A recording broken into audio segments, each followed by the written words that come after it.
Today I'm looking at Centralia. It was a town in America, and I'm going to play the video that comes afterwards to show you what this place went through, but it's another town that's gone. Another one. Another town in America that's gone. It just shocks me a little bit because, you know, I keep seeing places that have gone. It's by accident or whatever. And then this place came up and I was just doing a bit of research and I just thought, well, I came across this small documentary. So I'm going to play that, but I'm just going to talk a little bit just for a moment. I heard in the video them say in the mountain, the mountain, the mountain. So this isn't flat ground here, but what it is I wanted to see where it was. Okay, so there's Centralia. Oh look, mining, quarrying, mining, quarrying, all right up to that place there. So there's Centralia. Oh look, quarries, mine, quarries, everywhere. I was a little bit shocked that, look at it all, quarries, just quarries, everywhere. Just everywhere, quarries.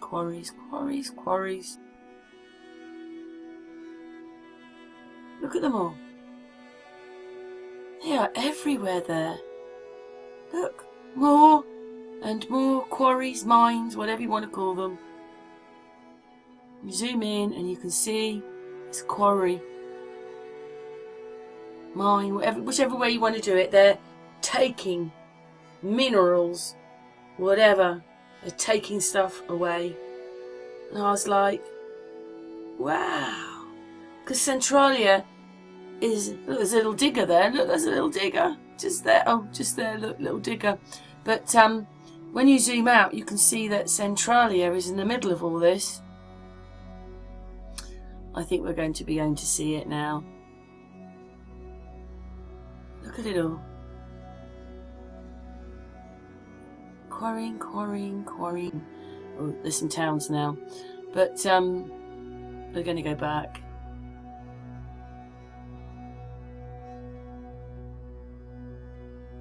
I was just looking around because those are fields and houses. But here, quarry.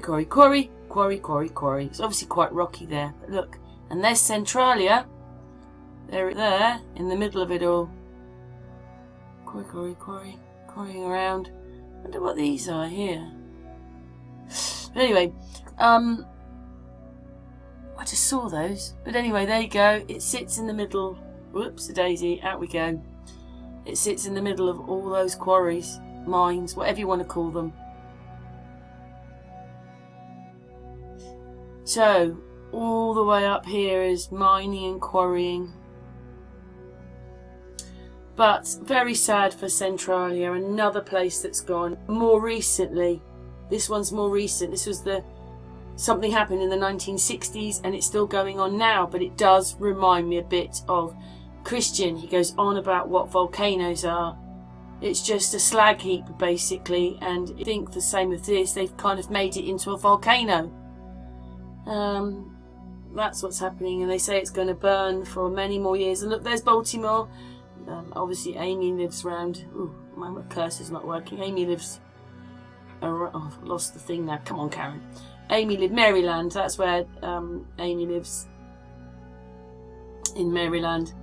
Hello, Amy. She's gone on holiday for a few days. And there is Centralia up there. Anyway, now we're going to play the video, and they're struggling then as we struggle today. Listen to what they say. Thanks for watching. What's your thoughts?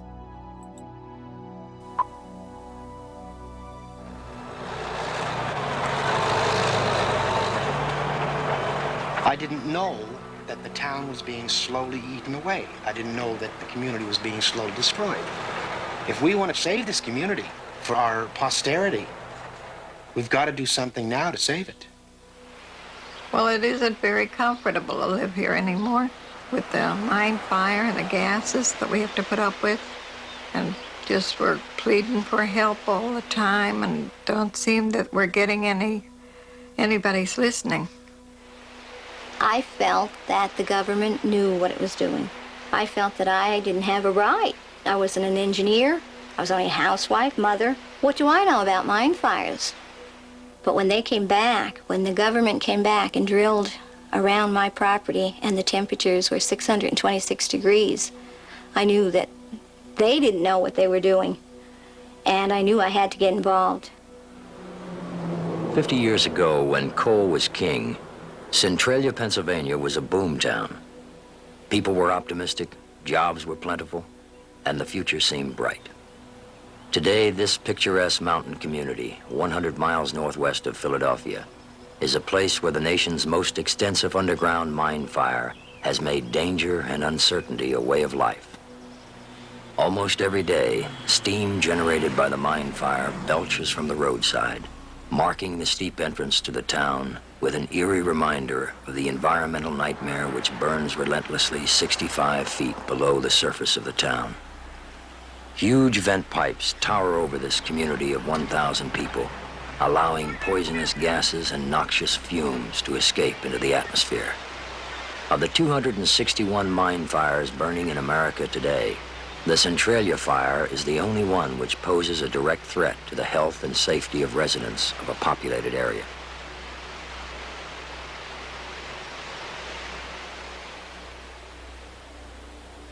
It is generally believed that the Centralia mine fire began in 1962 when burning garbage in a municipal dump ignited an exposed vein of coal. Once lit, the fire gradually crept through abandoned mine tunnels towards the town, endangering everything in its wake, including the timber and coal support pillars needed to prevent mine cave-ins. While the fire burns, it produces deadly carbon monoxide and carbon dioxide gases, which rise through the mine shafts and cracks in the rock strata, seeping into the homes of people living above. Attempts to suffocate and barricade the fire with a fine black powder called fly ash have failed. I was in the service at the time when this fire was discovered, and the way I understand from people talking, that there was a contractor in there, and he offered to dig that fire out if he could have the coal. Now, I don't know what went on there or whatever went on there or what. He was turned down. They would not let him dig it out. There have been many attempts over the years to put the fire out. There have been several attempts at excavation, which have failed. There have been several attempts at building a fly ash barrier, which has failed. The reason excavation has failed is that every time they went to excavate the fire, they ran out of funds, and so the project was abandoned. Fly ash, they pumped tons and tons of fly ash into the ground here, and the barrier did not hold. They'd pump it in at the top of the mountain, and it would wash out at the bottom of the mountain. Well, I understand that in the 50s, one of the projects was only $50,000 or $60,000 short of being able to completely put the fire out, and no one could come up with the funds. But we're now at a point over the past 2 or 3 years where carbon monoxide is backing up into people's homes, and it's not just a matter that there's a mine fire out there. We're now talking about a fire that can have a very severe, devastating effect on the health and safety of the people of Centralia. So that hasn't been a 20-year problem. That has been about a 2 or a 3-year problem. In December 1979, Centralians were reminded of the seriousness of their problem when the mine fire heated 8,000 gallons of gasoline at John Coddington's service station to near boiling point. His gas station, once a community landmark, is now a vacant lot. In February 1981, a 12-year-old youngster playing in his grandmother's backyard was swallowed up by a surface cave-in. Clinging to a tree root amid steam and temperatures of 350 degrees, Todd Dombowski's life was saved by the quick action of his cousin, who pulled him out of the hole. This event catapulted Centralia into national prominence and it prompted the United States Congress to underwrite the evacuation of 27 families from the vicinity of the cave-in. Funding was also provided for the continued use of electric gas monitors, which had been installed in several homes located on the perimeter of the evacuation site. Well, I live here all alone, and naturally I'm scared. Because, as I say, when you go to bed at night, you don't know whether you're getting up the next morning. And it is scary. And when I'm here in the day and the monitor goes off, I feel like I'm going to take a heart attack. Well, I was advised to get a parakeet. And, of course, I call it Beauty. Just in case there's high gas readings, the bird would get sick or die, and you'd know it was too dangerous to live in the house then. It is 7 minutes after 3 o'clock. Andy Thomas, your host here on Afternoon Magazine on WARD Pittston. The talk, of course, of the Wilkes-Barre Scranton area. This is Historical Perspectives, our weekly program we do in cooperation with the Pennsylvania Museum and Historical Commission and the Anthracite region. We have Dr. David Soleil, who is director of the Anthracite Museum Complex here in Northeast Pennsylvania. David? We do have as our guest today Tom Larkin, Mr. Tom Larkin, who is the president, and Joan Girolami, who is the vice president of the Concerned Citizens Against the Centralia Mine Fire. The Concerned Citizens Organization, why was it formed? We formed because we felt the government wasn't doing enough for the people or for the town of Centralia, for the surrounding community. And we felt after 20 years there's something wrong. There's something wrong somewhere. We had to voice our opinion, put some pressure on, and see if we could do the job. See if we could get the Congress, the Senate to come in there, get the funds in there, and do the job right. Is there a division within the town of Centralia as to how the government should be helping Centralia? Are you getting differences of opinions? I hear you are. Joan? Well, for one thing, there are two parts of Centralia. There's an impact zone, and that zone is where people are most affected by the gases and by the subsidence. The other part of town is the so-called safe part of town. There are no gases coming up through the ground in the homes. So people are divided on that factor. They feel safe. We don't, because we live in the impact zone. We have a monitor in our home. They come in and test every day, every room in the house. We have no more privacy. Our privacy is gone. Our life is a daily open book. My daughter can't sleep in her bedroom because there are readings of high gas up in her bedroom. And she's been getting sick, so we have her sleeping downstairs. It's a nightmare living like that. It's really a nightmare.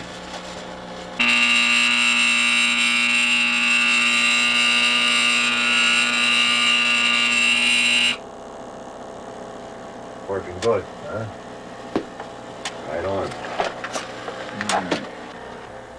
When I was expecting Angelique about, I guess, a year ago, a doctor came to Centralia, and at a town meeting he warned us that there could be possible birth defects from the carbon monoxide gas and the carbon dioxide and low levels of oxygen.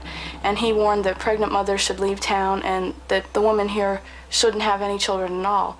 And he also said that the first 3 months were the most dangerous time. I was already 6 months pregnant, so it was too late to leave, and it was really scary. And then after Angelique was born, she was perfectly healthy, so I was really happy. And we had a good summer here with her and Katrina, and it was really just nice. And then fall came and winter, and we had to close the windows, and the carbon monoxide gases, they built up in the house. The levels got higher and higher. And Angelique one day came down with a cold, and she just seemed like she never got better. She got progressively worse and worse. Her eyes started to water, and she had a runny nose, a cough all the time, a really deep and severe cough. It wasn't, just once in a while. And then she got to the point where during the night she would just wake up and vomit all the time. It was really sad. It was frightening for us. So we went to our pediatrician, and he thought that the causes could have been related to the carbon monoxide. So at that time, we took it upon ourselves and we moved out of our home.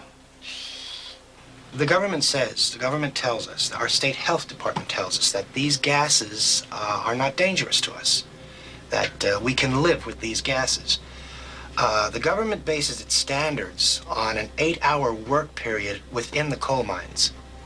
The government has no basis as to what the low-level effects are, with daily consumption of these gases, as it were. We have asked that a study be done, and there was a proposal made by Dr. Radford of the University of Pittsburgh, and he applied for funds to do such a study in Centralia, and his funding was refused.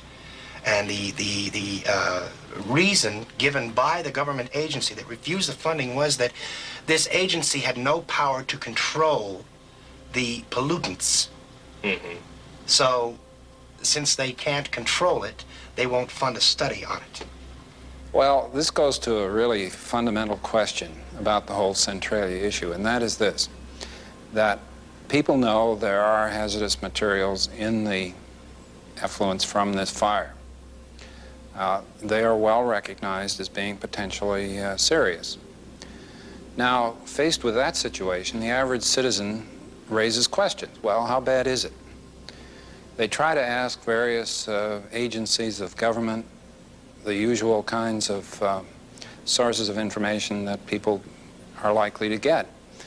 And I think in the case of Centralia, they've gotten some rather conflicting statements. Once you have that situation, you then have a lot of questions arising in the minds of the average citizen as to whether they're getting the straight information. Now, that's not being a raving lunatic. That's just being sensible. Namely, if you have your family in a situation where there's a potential risk, you want to know about it, and you want to get straight answers.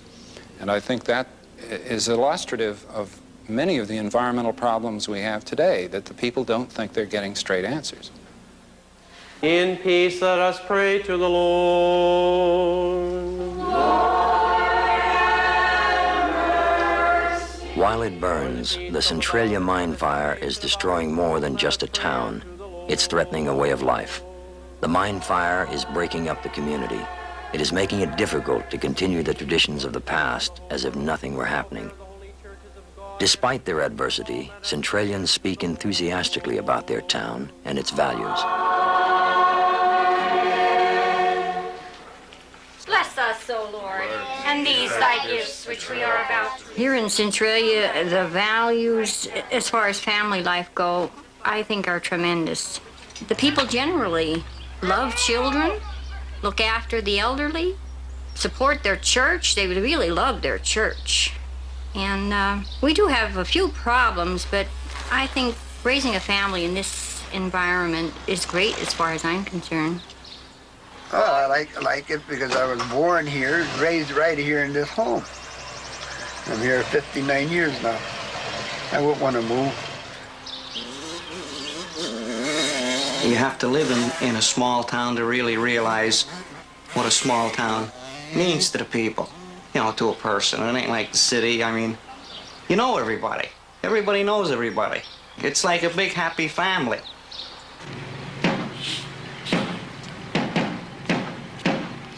For years, the serenity of this community was guaranteed by an unwritten code of conduct which influenced almost everyone's behavior.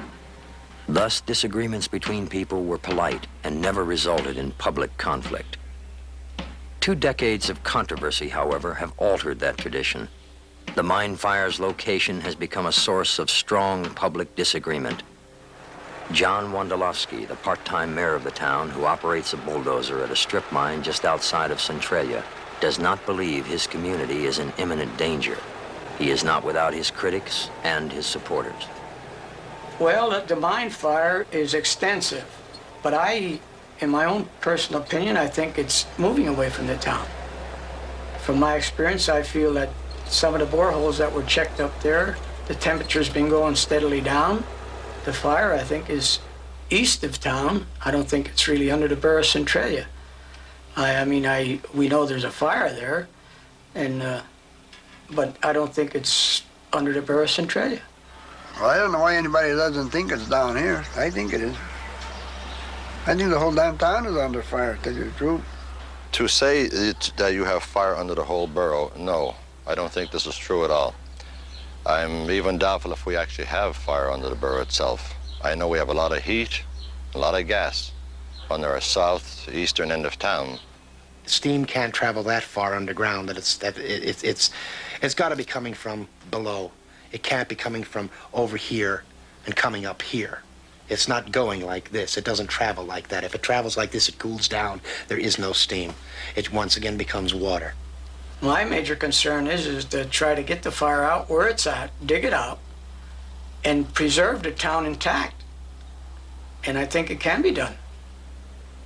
During the 20-year history of the fire, no agency of government has been able to determine the size or the exact location of the fire.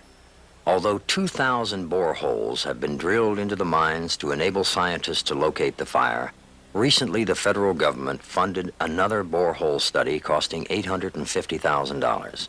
Centralians are skeptical of this proposal.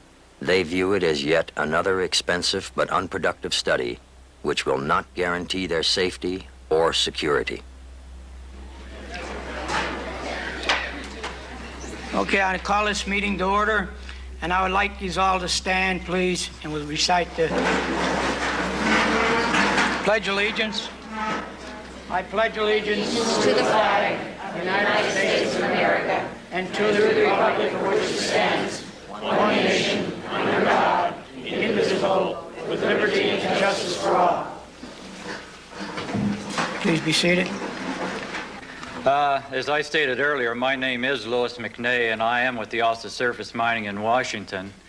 I'm not really sure why I've been given the distinction of being able to present the program to you tonight, but I must admit I'm very pleased with this opportunity. We do have a draft contractual document that we're ready to release for the exploratory drilling program and related activities, but only after we have had this meeting tonight and we have given you an opportunity to review the preliminary documentation that we released and also to give us some of your thoughts and some of your guidance that we may incorporate those ideas and hopefully feel that we are providing you the service that you rightfully deserve and hopefully we were capable of giving you. Is there any possibility that we may get a reinforcement of the fly ash barrier, the existing one, before the winter sets in again? Or must we suffer through another winter of uncertainty as to the protection of the lives of our people? What are we to do? We are following the mandate of Congress that's set out in our appropriation language, and that's the only thing I can say. But this is a borehole project, sir, will not protect us. We need, first of all, in many of our minds, a reinforcement of the existing fly ash barriers. And this settlement of the barriers is what's causing this gas situation that we have in town and the steam. And we implore you to look into this. Well, it certainly will be one of the considerations that will be given once we have gathered the information from this drilling program. As I sit here and listen, it comes to my mind, why will it be a full year of monitoring the borehole project? Is it going to be a full year and then a decision made? Or is there going to be something done in between that? Or are they going to wait? And why would it take a full year? Okay, it takes time after the holes are complete, all the holes are completed, to assemble enough data to have a database from which you can make a report, and that's why it takes so long. Marianne? I'm curious to know if you're going to monitor these holes for a year. After a year, can you say, well, a year wasn't long enough, maybe we'll monitor them for another 6 months, or maybe another year? How long will the information you're going to get out of these holes remain pertinent? How long till they say, these holes are no good, we're going to bore new holes? How long will it be before that? How long will this information be good? We will continue to monitor the holes, but hopefully, as I tried to explain and trying to develop a better understanding of what's going on in the mine, it might be conceivable that we will understand if the fire is moving and in what direction it is moving and some of the actual characteristics of the mine. We get the runaround. We still have to wait 1 or 2 years before they do a thing. And in the meantime, we are agonizing. The fire still burns unabated. Absolutely ridiculous. We have encountered a lot of bureaucratic red tape. That's why we took on as our symbol the red ribbon. And that's why the town was decorated even last year with the red ribbon. Every time we ask for something, we're always told it takes time. It takes time, it takes money, you have to wait. There's other problems all over the country. In fact, that's what Congressman Nelligan told us when we were in Washington, that we're too emotional. We think Centralia is the only problem in the whole country. We shouldn't be here. We shouldn't be fighting this problem. We have to realize that the congressman has other problems. We do realize that, but we realize too that we have a problem. We want him to realize that. 20 years is 20 years too long. We've waited long enough. I'm not saying that they should be patient with it. I'm saying they should understand it, however. They should understand that what it really takes to get $850,000 through the House, through the Congress, and signed by the President so we can go ahead with a borehole study. I think if they understand and they have confidence that there are people who are working very hard daily to resolve that problem, I think if they were assured of that and they had that understanding, I think they could be patient and they could be confident. I think what we have here with the Centralia mine fire problem is a classic case of David and Goliath. If the fire that is burning near or under Centralia were burning near or under Pittsburgh, New York, Philadelphia, Los Angeles, Chicago, I think you would have seen much prompter action on the part of the state administration as well as the federal administration. Here we have a prolonged natural disaster which is just going on for 20 years. The last 3 years it's really been getting progressively worse, but I don't see why the size of this town should be held against it. The Buckleys are one of 27 families who lost their home to the mine fire. Both Mrs. Buckley and her daughter Shannon suffered chronic respiratory ailments, which they blame in part on the gases in their home. Today, they are trying to make a new life for themselves in a town 20 miles north of Centralia. The adjustment has not been easy. In fact, the pain is so great that Jim Buckley cannot return to Centralia, even to celebrate his daughter's 7th birthday. We never had a desire to leave Centralia itself. Jim would have never gone. It's only for my sake and Shannon's sake, because he felt that probably our health would grow worse. Yeah, at the beginning, you know, I sort of had to take the factors of my family's health. It really broke my heart and killed me to give up my home. But when it comes between my home and my family, I had to have a choice there. So I did move. That's the only reason I did move. If I was there myself, I'd have never moved. I'd still be there. I'd never move. Now, should we sing? Okay. Happy birthday to you. Happy birthday to you. Happy birthday, dear Shannon. Happy birthday to you. Yeah. We had our home for 16 years, our entire married life. We had put all our money into it. Jim's mother passed away. We put that into it, which hurt him very deeply. To put all that money into the home, to remodel it, to make it that it's comfortable for us. And then a few, not even 2 years later, to find out that we were going to have to be moved out of it. We had signed an agreement with the government. But when the time came, we saw that what we were getting for the home was $11,000, which people thought we were getting a lot of money. It was supposed to be, it's worth $36,000, but we were offered $11,000 for it. They took off depreciation for this and that, and you ended up with that, and you took it or you stayed there. And we definitely couldn't stay. We worked so hard. We went through so much in that home. All our memories are there. The first hardest years of our marriage were there, and it'll never be the same no matter where we go, whether it was Bloomsburg or another community. It was our home, like Jim said, not that this isn't a nice home, but it's just too far away from home. You know, it's just a house here. It was a home in Centralia. I feel, in my opinion, as far as the federal government is concerned, I feel the federal government would help an outsider quicker than they would help their own.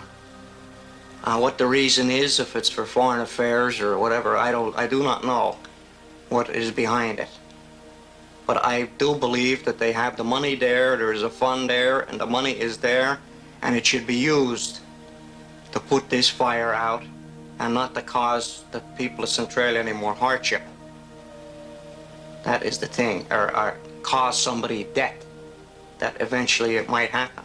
Somebody might die over this stupid nonsense that they're playing with lives, as far as I'm concerned. I feel like I'm not part of America anymore. The way the government treats us, they treat us like cattle, and maybe not that good. I said, I wish some of those officials had come here and really live here for a year. Just take our place just for 1 year, and then they know what it's like to live like this. I think it would be nice if the government came in and said they were going to help us, and either by eliminating the gases here or by helping us to move so that we would feel safe. But I guess we can't really hope for that, because the policy with this government has been that everybody should help themselves and that they're done helping the citizens. And so we're going to try to help ourselves and move out on our own. But I hope that there will be some help for Centralia in some way from the government. Really, I don't know what to say anymore. But I would like to go back. Like MacArthur said, I shall return. Has it broken your spirit? No, it has not broken my spirit one iota. I will be back in Centralia someday living.